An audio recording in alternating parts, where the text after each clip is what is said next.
An Albuquerque man spent 6 months in federal custody and his business was ruined before he says the government finally admitted they got the wrong guy.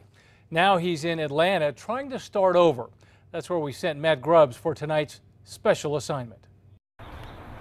Mohammed Awad knows the value of a moment. You know, just simple things in life now mean a lot to you, especially after looking at 20 years. Moments. I go to sleep early, so I wake up early. Even the little ones matter.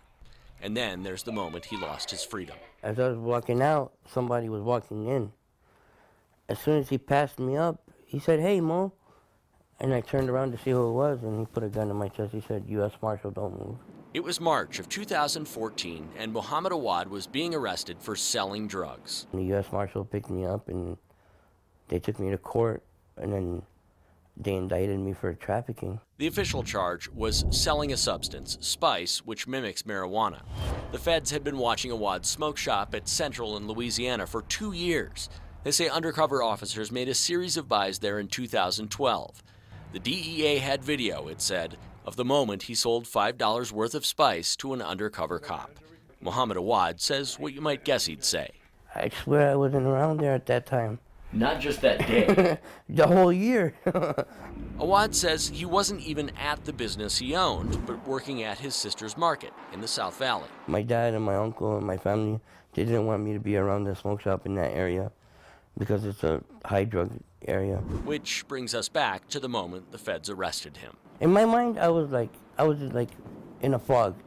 I didn't know what was going on.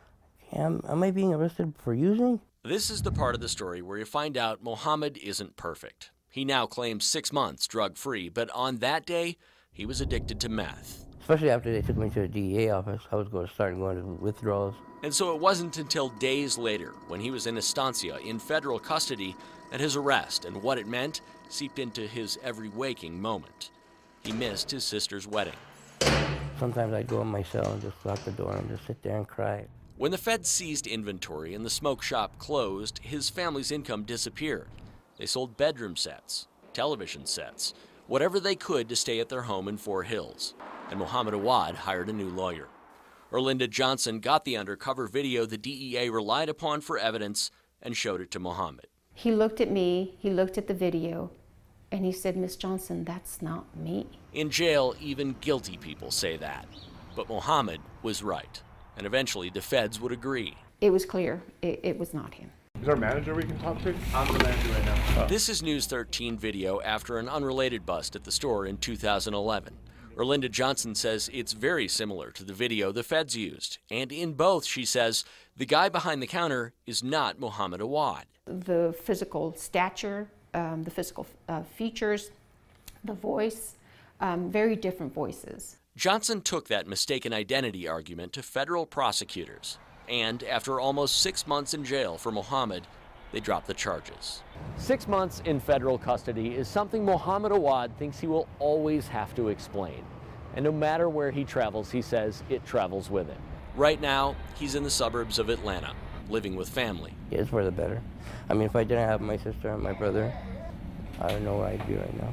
He spends his days helping out, taking his nieces to and from school. That's pretty much the same routine every day. He started a job at a gas station today, but until now, no one's looked past the arrest that pops up on every background check.